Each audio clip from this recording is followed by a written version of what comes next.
back if you can hear. Okay. I'm not sure if we can turn this up at all, but welcome. This is our, really excited to be able to say we can actually have an in-person performance. We had to do it here because if you were at the school, we would have 0 people in the audience. And the students have done enough of that this year. We've rehearsed every single day this year in the auditorium, spread out between 6 and 12 feet. And we are lucky to be able to have a performance for people. And so this is our one and only performance of the year. We're excited you could be here. We are going to do something, we're going to work in a slightly different way than most of our concerts. Most of our concerts in the auditorium, you'll hear one band, and then the next one comes right in. They perform, the next one comes right in. They perform, the next one comes right in. Because of certain restrictions and limits on number of people we're allowed to have at a performance, we did the time slot. So what'll happen is the next group, concert band, is actually supposed to be here between 6:30 and 7. I asked them to get here a little early. So they'll start filling in as soon as the campus band are finished. As soon as campus band are finished, if you're a campus band parent or student, you're free to leave. You can stay as long as you like. You can stay for the entire performance if you like. We just ask that everyone do the proper distancing, and hopefully, we can remain safe that way. I don't think we're going to come close to the limit, but again, you're free to stay for the entire performance. So in between, there might be a little more time than what you're used to. And so what we just did is these guys came up, we're kind of massage the setup so there's the most responsible use of the space that we can have. And then we'll have the students warm up, we'll play a chorale, which we're about to do, and then we'll play our selections. Because of the wind and because of the logistics of passing out paper programs, I mean, the stands that I even put the QR codes on there, up there, were blowing over and the paper was blowing off. So if I had printed programs, they'd all be over there right now, and you'd be fishing through the woods for them. So I'm just going to walk you through the program as best I can when we get to each selection. And if you did download that program, or if you did use the QR code, you can use it on your phone, so you can follow along and see the names of the musicians as we go. So as I said, this is campus band behind you. My name is Mr. Steele. I'm the band director at Lake Orion High School. These guys have worked, this has been, I mean, we've heard it all 1,000 times, what a crazy year this has been.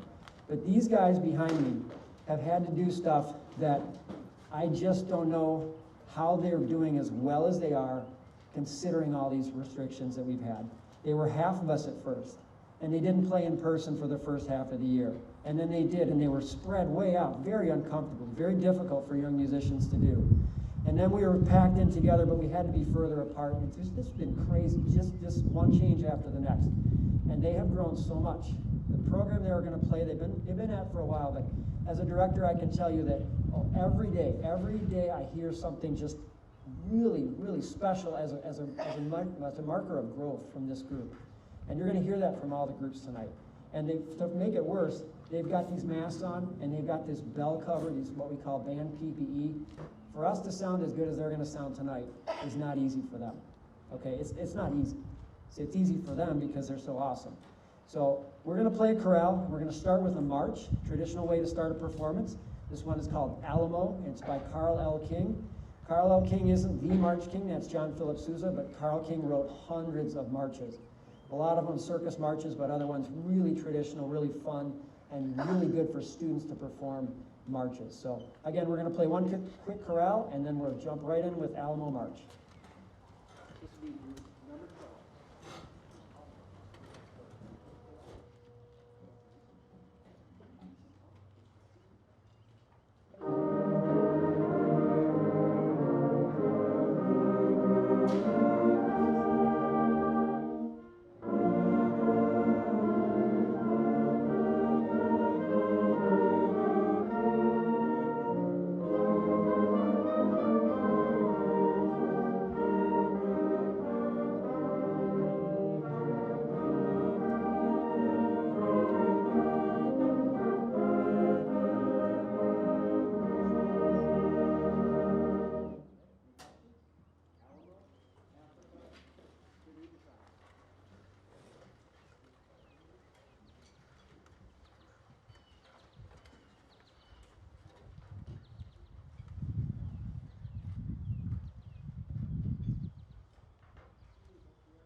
Okay. Our next selection is probably going to be very familiar too. It was a song that was very popular about 25 years ago, written by a group called Toto. It's Africa. It's written by a couple of people, including the drummer who fortunately passed away a long time ago, one of the greatest drummers, Jeff Porcaro. Africa features some of the woodwind sections, as well as the percussion. Again, you're probably going to recognize this in a few notes once the winds start coming in. So this is Africa by Toto.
For the most part, all four groups are going to be playing three selections. So we got one more. There were a lot of notes in that last one, especially for the woodlands.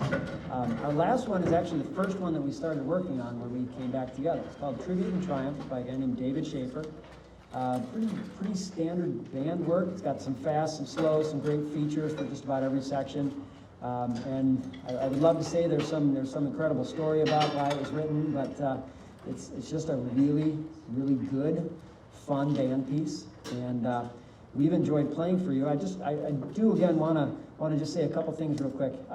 After we're finished, there's going to be a little bit of downtime before the next group comes in. So if you want to get up and walk around, we got this beautiful day. Wow, we couldn't have lucked out much better than this, and it's supposed to rain tomorrow, so timing was perfect.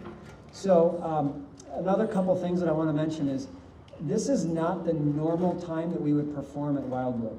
Every year except for last year, since I don't know if any of you have been here long enough to remember when the band did something during October called Grim and Wild. We did it here. And I'd never been to Wildwood before, and I walked in and I saw it when we were putting this on. It was this great Halloween-themed thing that we did for families, and I saw this amphitheater, and I said, this Lake Orion High School band is doing a concert here every summer that I'm band director. I obviously couldn't make that happen this last summer, but every summer since, we've done a concert here. And this year, and it's open to any of the students who are in the high school band. And what we'll do is we'll play a combination of familiar themes, like something like we just heard. We actually purchased that piece for the Wildwood concert several years ago. Or marches, or maybe movie themes, something like that. Some, summer music fair. And this year it's going to be on June 29th. Okay, we'll start letting some of these guys see some of the music in the next couple of weeks before they're finished with their year.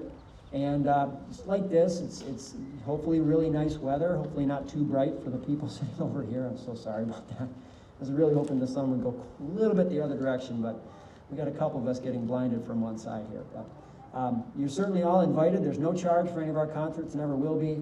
And we'd love to have you here. We'd love to have these guys perform. I'll talk to them more about how they can do that. And we're thrilled to be performing for you. This is our final selection for Campus Band. And I hope you guys have enjoyed it. I hope you guys enjoy this next selection, Tribute and Triumph. And like I say, you're free to stick around. I think you're going to hear some really great stuff over the next three bands, just like we've heard from these guys so far. So this, again, is Campus Band. Our final selection is Tribute and Triumph by David Schaefer.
See a lot of the same faces, but I'm going to introduce the concert in a slightly different way than I normally would, just one more time. And that is because we are in a new spot.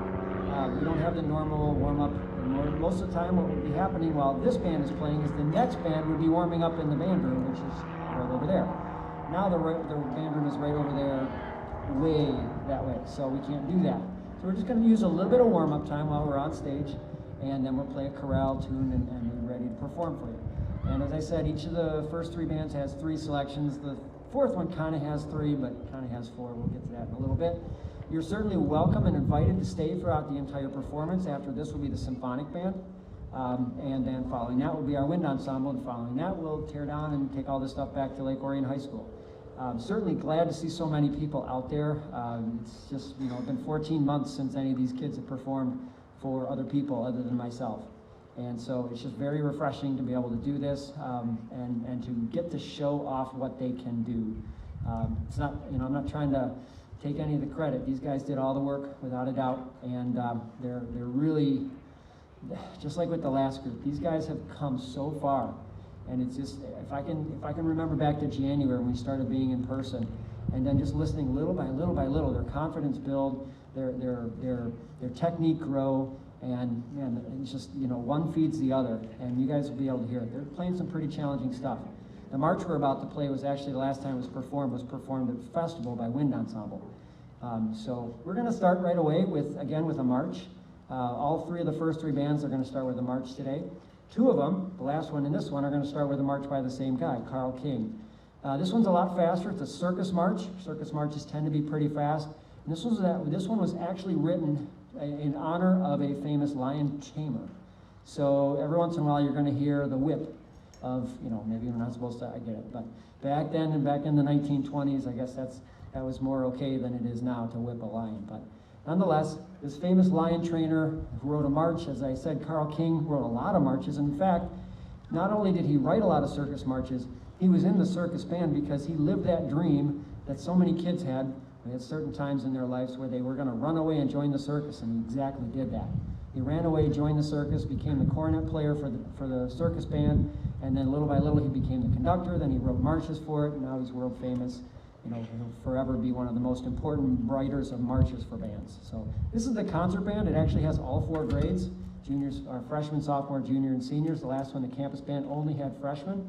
This is our only band that actually has all 4 grades. So hopefully you'll enjoy all 3 of our selections.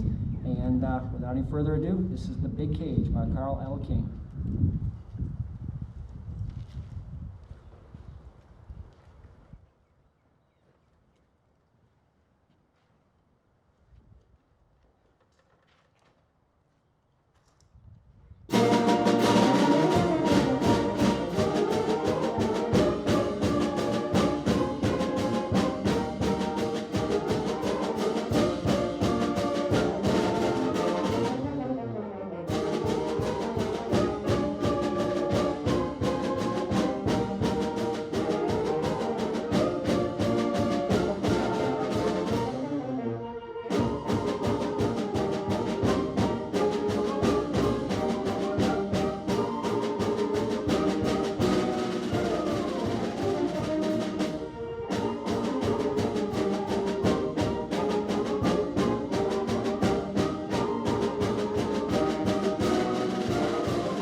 seeing John go over there and push a button so the microphone worked reminds me, I've got a lot of people to thank. Okay, I'm not going to thank them individually, but there were a lot of people that helped out right after school, a lot of vehicles that people volunteered to drive stuff over here, because none of this stuff started out the day here. All of it started out on our stage or in the green room right next to the stage at the high school. And all of it was moved over by a bunch of students and parents. Thank you to all of them, the people that drove the trucks, the people that drove the trailers, the students that gave up their time after school and then got here early. Obviously, it's got to all get back, so, you know, we got some more people that I'll be thanking later. I want to thank John for pushing a button so that this microphone works and pushing it again so that it doesn't blast all the sound out there so that you don't hear everyone's mix when we're playing. So that's why we have to do this as we go through. The next selection is written by a guy that didn't write band music on purpose. He wrote music for orchestra and piano and choirs, and he's the answer to a trivia question. If anyone ever asks you who wrote Beethoven's 10th Symphony, first of all, it's Beethoven. He actually did write a 10th Symphony. He wrote all the music for it, never finished the orchestration of it. That's why we don't talk about it. But after Beethoven died, every composer who wrote symphonies was compared to Beethoven. Kind of like every mediocre basketball player that came along in the early 90s was compared to Michael Jordan. He's no Michael Jordan, you're no Michael whatever. So symphonies came out and that couldn't be as good as Beethoven, so they're all panned. Finally, all the critics went to listen to Brahms' first symphony, ready to just write it up and light it up and say it's no good. And finally, one of them said, finally we have someone who can be a successor to Beethoven. So it was kind of dubbed Beethoven's 10th Symphony. So it was even though it was many years later. But this is one of many Hungarian dances that he wrote for piano originally. And a lot of them became a lot more famous when they were orchestrated for full orchestra. This is a really great transcription. We've done this one a few times over the years. Last time we did this was down in Disney a couple years ago, right before a really long bus trip home. If you were part of that, you know what I'm talking about. Hopefully you never have to go through that bus ride again. And so we've got another selection after this, so let's get right to it. This is Brahms' Hungarian Dance number 5. You probably recognize this from somewhere, maybe from Bugs Bunny. I learned so much classical music as a kid from Bugs Bunny because, well, it's true. It was one of the greatest orchestras that was playing that. It was the NBC orchestra, but they were usually the New York Philharmonic members. And so during the day, to make money, they played for NBC. So it was a really, really good orchestra that played that music. And so there's a lot of quality music in there. So I learned a lot of classical music themes by watching Saturday morning cartoons. And I'm not shy about it at all. I love that fact. So here's Brahms' 5th Hungarian Dance, transcribed for band by Robert Longfield.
Our final selection is actually a collection of tunes written by Hans Zimmer for various movies. Starts out with, I know I'm going to forget one, but hopefully I'd rather forget it while I'm telling you rather than when I'm conducting them. But Driving Miss Daisy and I've lost it. All right, so I'm going to cheat.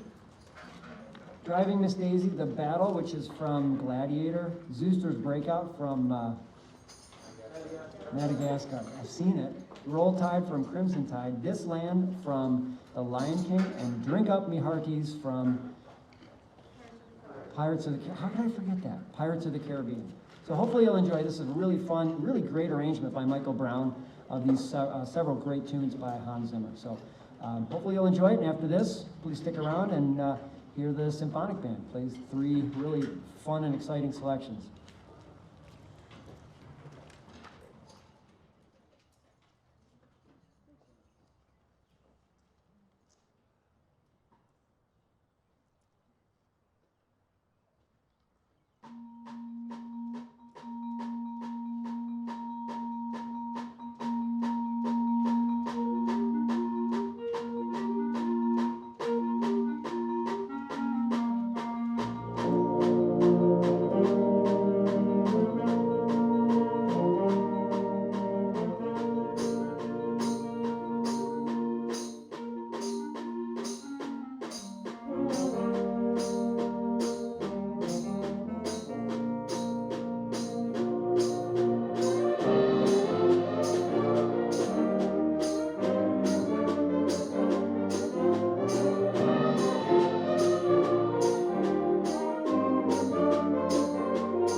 thank you to Eddie, who's going to be pushing the buttons for us tonight because there's no on-off switch here. But this is our symphonic band made up of grades 10, 11, and 12.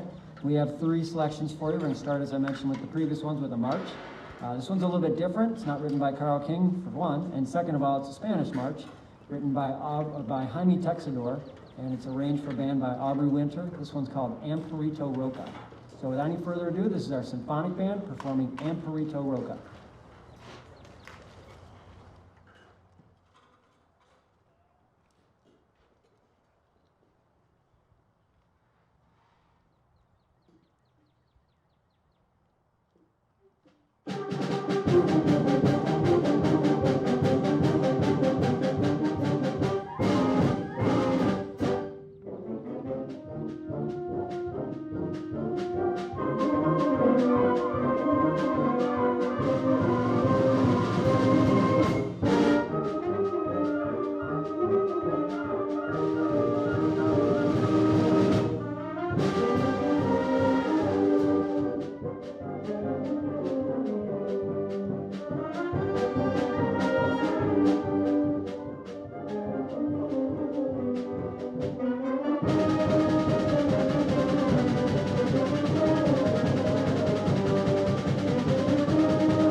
Next thing we're going to play is a series, another 4 tunes from movies.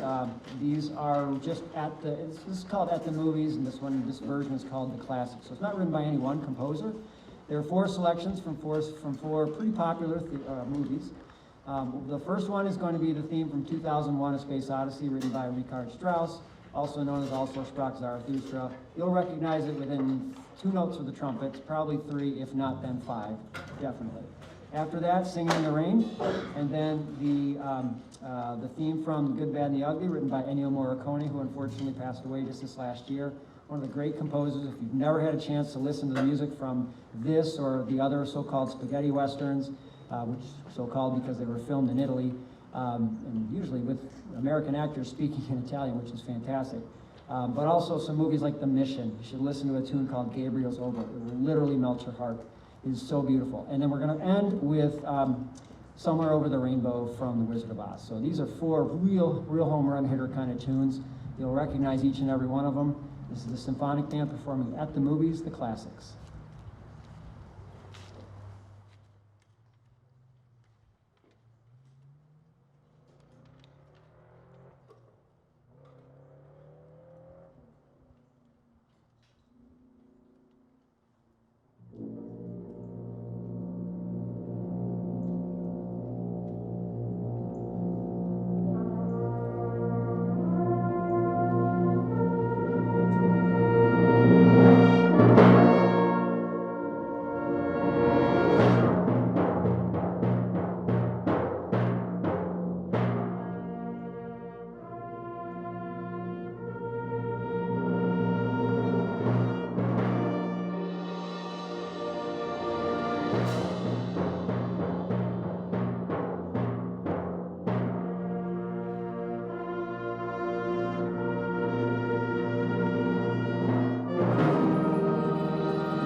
Okay, for our final selection with symphonic band, we did not choose a light selection, okay? And this falls into the category for me of a selection that if you don't know, you really should.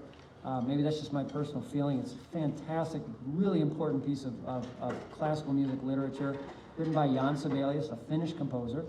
And it was written at a time when Finland really wanted another country, Germany, out of Finland. They wanted to be free from their feeling like they owned that part of the world. And so one of the things that this piece is usually referred to as is nationalistic. And it's a fervent hymn of patriotism. And the melody, once we get to it, you may recognize it. This has been set to so many words. I've seen it in hymnals at churches. I've heard it with other words for other secular reasons. It is really a powerful melody. You'll know when we get there. Okay, there's all this strife and stress at the beginning, and then it just builds up to this beautiful, beautiful melody, and it ends really gloriously. This is Finlandia, and it is, again, this is my own personal history with this is I performed this when I was teaching up here in the Keweenaw Peninsula. I was teaching in Hancock, my first job. I was playing with the Keweenaw Symphony Orchestra, and we played this. And if you don't know about that area of Michigan, there are a lot of Finns up there. There are a lot of Finnish people that have emigrated over there, and they have ancestors, or in the case of the people that I knew who we were performing for, they were actually first generation. Their parents moved over, they spoke fluent Finnish, they went back and forth to Finland to visit family all the time. And I remember after hearing this, after seeing this, one of the people that I knew the best, she could not speak, her eyes were just red, she was crying, it was so emotional for her to hear this. So this means a lot to the Finnish people, and again, it's just a fantastic work. It's a great thing, and I'm glad that Paavo Nurmi suggested we play this, and and at first I was like, no way, we only get a half hour to play every day, and we got these covers on, but they really take into it. It's a very challenging work, and I think you're going to really enjoy Symphonic Band's third selection, Finlandia, written by Jan Sibelius.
This is our wind ensemble, our fourth and final ensemble for the night. We're going to start with something that I just need to explain. Kevin Day is a very young and very energetic African-American composer, and he has several works that are really hitting the band charts, if you will.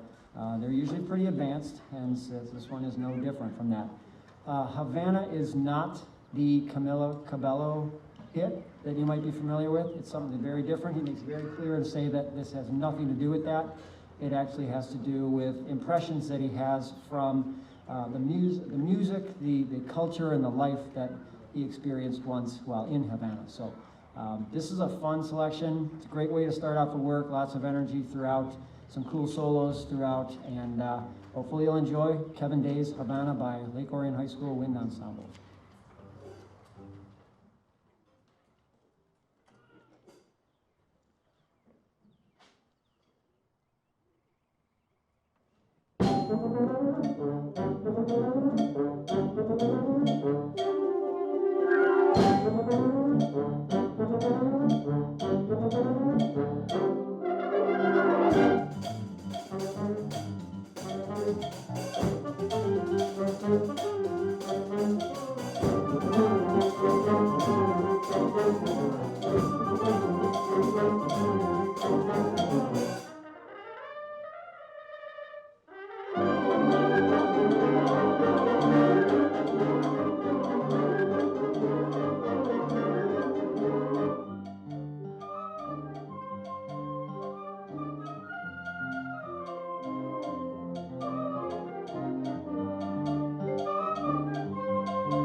Next.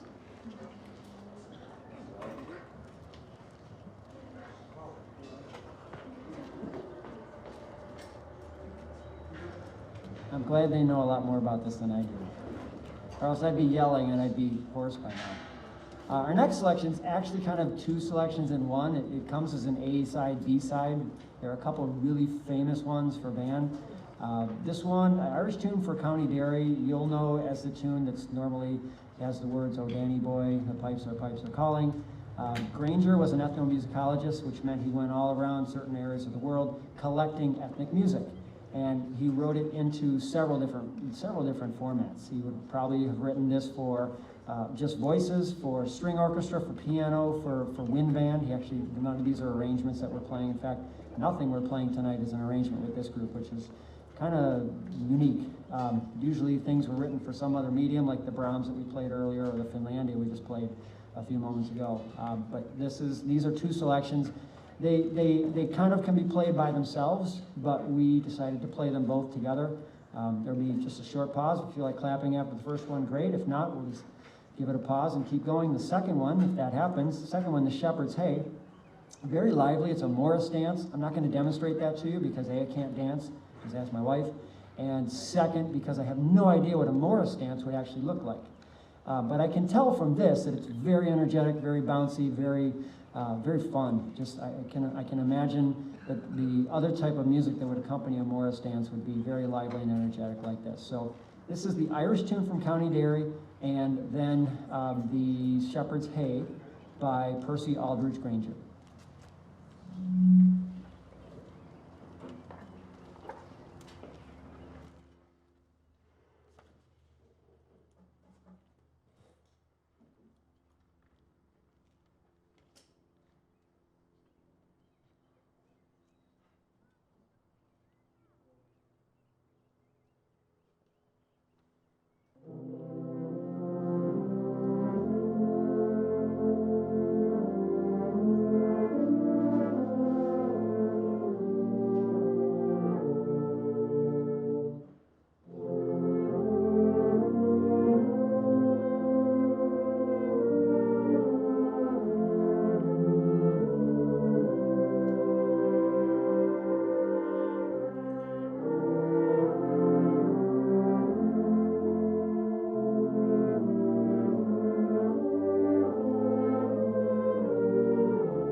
Okay, our fourth selection is kind of a big one. We've never performed it outside of our auditorium and outside.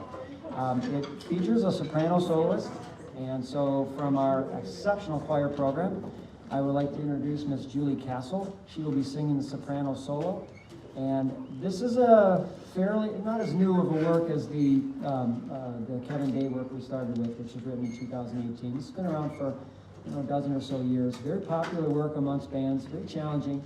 And I'm not going to read you the entire reason that he wrote it. You're going to hear some melodies. You're going to hear those melodies, which are fairly common. Some people know them very well, and they're going to be somewhat distorted as they progress.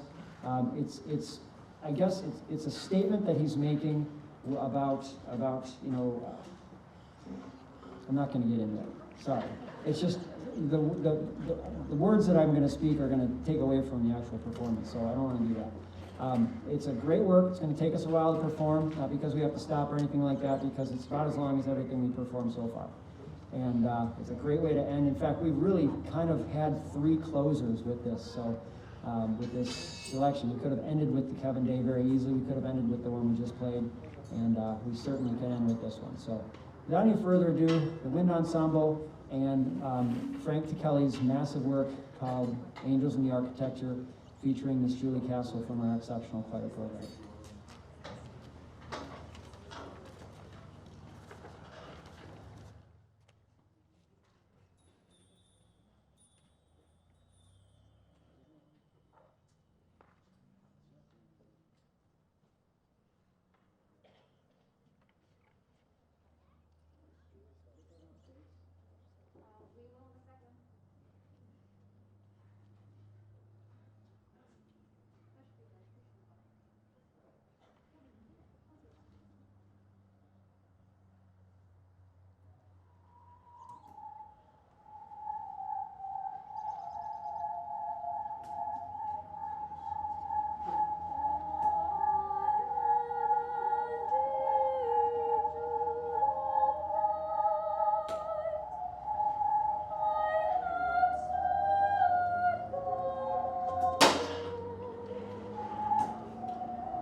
special request of them.